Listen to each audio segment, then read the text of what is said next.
Berbagi merupakan salah satu ajaran agama, bukan saja agama Islam, tapi juga agama-agama yang lain. Ajaran berbagi ini memang merupakan ajaran yang sangat mulia, di mana orang-orang yang berpunya diajarkan untuk berbagi kepada yang tidak berpunya, sebagai tanda syukur, sebagai tanda kasih sayang terhadap sesama. Orang-orang yang berbagi kepada orang yang susah, kepada orang yang membutuhkan, tentu akan diberi kenikmatan hidup lebih dari mereka yang pelit. Ini dilakukan oleh Pak Jokowi sejak dulu kala. Pak Jokowi hobi berbagi sejak masih muda. Apalagi ketika beliau sudah memiliki pabrik furniture sendiri, beliau tidak pernah berhenti untuk berbagi. Dan ketika beliau duduk sebagai wali kota, hobinya untuk berbagi semakin menjadi-jadi. Pak Jokowi ketika sudah sukses menjadi pengusaha, beliau berhenti mencari duit. Bahkan pabriknya diserahkan kepada sepupunya untuk dijalankan. Beliau berharap bahwa beliau bisa menjadi orang yang berguna untuk banyak orang. Yang awalnya beliau hanya berbagi kepada warga Solo, beliau berharap bisa berbagi kepada warga di luar Solo. Cita-citanya dikabulkan oleh Allah, beliau terpilih menjadi wali kota, menjadi gubernur, menjadi presiden. Keberadaannya menjadi bermanfaat tidak hanya untuk warga Solo, tapi juga seluruh warga di berbagai provinsi dari Sabang sampai Merauke.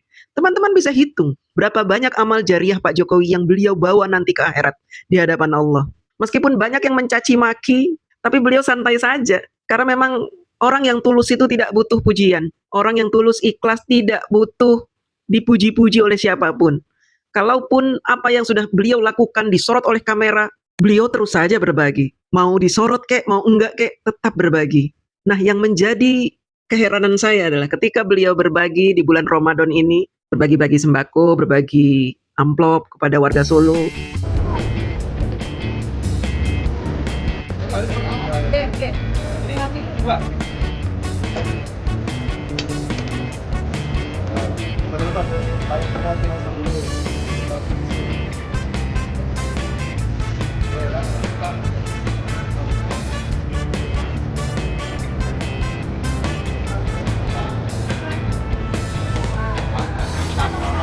Iya Pak.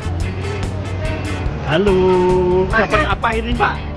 Dapat Sembako dari Pak Jokowi. Wah, gimana perasaannya? senang sekali. Senang sekali ya. Siap, siap. Baik, oke Pak. Oke, siap. Amin. Siap, baik, matur nuwun Pak. Banyak sekali pembenci-pembenci beliau ini mencaci maki, wah pencitraan, wah pencitraan. Pencitraan kok terus menerus? Waktu beliau menjadi presiden bagi-bagi sembako di depan istana dibilang pencitraan. Dan itu dilakukan setiap tahun. Selama 10 tahun beliau bagi-bagi. Di Istana Bogor, di Istana Merdeka, beliau bagi-bagi. Di mobil beliau itu tidak pernah sepi dari sembako, dari amplop. Di mobil beliau itu ada kaos, ada sembako, ada amplop. Nggak pernah sepi mobilnya dari barang-barang yang untuk dibagi-bagikan. Sudah kebiasaan. Kalaupun beliau disorot oleh kamera, itu kebetulan saja. Dimanapun beliau berada kan wartawan selalu ngikut. Karena berita tentang Pak Jokowi itu menarik. Jadi kalau ada orang yang bilang pencitraan, Pak Jokowi bagi-bagi, kalian kemana aja selama ini? Pak Jokowi sejak dulu sudah bagi-bagi. Makanya dulu itu di tahun 2005, kenapa Pak Jokowi digadang-gadang untuk menjadi wali kota Solo? Karena beliau terkenal sebagai seorang yang sangat dermawan, pengusaha yang paling kaya di Solo dan dermawan. Beliau menjadi wali kota nggak butuh uang banyak untuk pilkada. Karena sudah dikenal, beliau sudah menanamkan kebaikan sehingga warga Solo percaya kepada beliau dan memilih beliau menjadi wali kota. Dan benar saja ketika beliau menjadi wali kota, warga Solo semakin makmur dan sejahtera. Terutama pedagang-pedagang diperhatikan oleh Pak Jokowi. Tukang-tukang beca, UMKM diperhatikan. Kesehatan yang tadinya tidak diperhatikan oleh pemerintah, warga Solo menerima pembiayaan kesehatan gratis dari Pemdanya. Apa yang sudah Pak Jokowi lakukan buat rakyat? Bagi-bagi sembako, bagi-bagi amplop ini selalu diceritakan di medsos sebagai pencitraan. Kenapa mereka mengatakan itu? Karena mereka tidak mau Pak Jokowi terus-menerus baik namanya. Kalau Pak Jokowi melakukan kebaikan maka disebut pencitraan. Pak Jokowi melakukan kebaikan maka akan dicari-cari kejelekannya. Pak Jokowi membangun negara maka akan disebut-sebut menteri-menteri yang korupsi. Supaya Pak Jokowi kesangkut-sangkut. Pak Jokowi memperbaiki Indonesia secara sistem tapi nanti akan dicari-cari kesalahannya dari hal-hal lain yang tidak ada sangkut pautnya dengan Pak Jokowi. Pak Jokowi sukses menjadi presiden, dicari-cari kesalahannya sampai ijazahnya dituduh palsu. Tidak masuk akal memang tuduhan ijazah palsu ini, tapi memang itu dicari-cari. Saking mereka bingung mencari-cari kelemahan Pak Jokowi, kejelekan Pak Jokowi, kejahatan Pak Jokowi, sehingga ijazahnya yang jadi sasaran. Pun pada saat ijazah itu dikorek-korek, mereka nyindir-nyindir yang lain. Katanya PKI lah, katanya SMK gagal lah, katanya Bu Iriana beginilah, katanya ibunya di kuburan beginilah, sampai cari-cari kuburannya Hari Mulyono, iparnya Pak Jokowi lah. Ini kan aneh. Semua dijadiin sasaran padahal tujuannya hanya untuk menjatuhkan Pak Jokowi lewat tuduhan ijazah palsu itu. Sampai-sampai UGM juga keserempet-serempet. Teman-teman Pak Jokowi sesama alumnus keserempet-serempet, katanya dibayar. Sampai-sampai ada tuduhan Pak Jokowi katanya punya bunker. Ini dicari-cari kesalahannya. Pak Jokowi baik bagi-bagi dituduh pencitraan. Pak Jokowi baik membangun bangsa dituduh korupsi. Mas Gibran ditunjuk oleh rakyat menjadi wapres, dibilang katanya Pak Jokowi serakah. Pak Jokowi dituduh pelongo-pelongo, tapi mereka menuduh juga Pak Jokowi katanya powerful. Kalau pelongo-pelongo mana bisa punya kekuatan? Orang pelongo-pelongo kok. Jadi kalau tuduhan tuh yang konsisten. Kalau pelongo-pelongo ya pasti pelongo-pelongo, nggak bisa ngapa-ngapain dong. Kenapa dituduh powerful?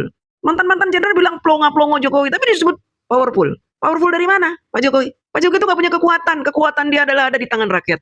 Rakyat yang membela Pak Jokowi, itulah kekuatan Pak Jokowi. Kekuatan Pak Jokowi itu ada di sabarnya, ada di ikhlasnya, ada di diamnya. Bukan karena Pak Jokowi powerful, punya orang-orang kuat yang mendukung dia. Tidak. Waktu Pak Jokowi dituduh ijazah palsu, siapa yang membela beliau? Rakyat. Emang ada polisi yang membela beliau? Nggak ada. Mati-matian membela beliau ada. Yang membela beliau adalah relawan-relawannya. Itulah kekuatan Pak Jokowi. Jadi kalau ada orang bilang, jelas aja Pak Jokowi nggak ketahuan ijazahnya palsu. Karena Jokowi itu masih powerful. Banyak yang melindungi. Siapa yang melindungi Pak Jokowi? Bahkan Pak Prabowo saja tidak membela Pak Jokowi. Presiden tidak membela Pak Jokowi kok. Pak Jokowi berjuang sendiri. Melaporkan mereka itu lewat pengacaranya. Kemudian kasus ini berlarut-larut, berbulan-bulan nggak kelar-kelar. Kalau Pak Jokowi powerful, tentu kasus ini akan cepat selesai. Karena bukti-bukti sudah cukup. Kenapa ini berlarut-larut? Karena banyak orang ingin menjatuhkan Pak Jokowi. Orang-orang yang kuat, yang powerful, ingin menjatuhkan Pak Jokowi. Mereka bersekutu untuk menjatuhkan Pak Jokowi. Tapi nggak bisa-bisa. Kenapa nggak bisa-bisa? Karena Pak Jokowi dilindungi oleh Allah. Dijaga oleh rakyat. Itu yang tidak disadari oleh mereka, para pembenci Pak Jokowi. Terima kasih.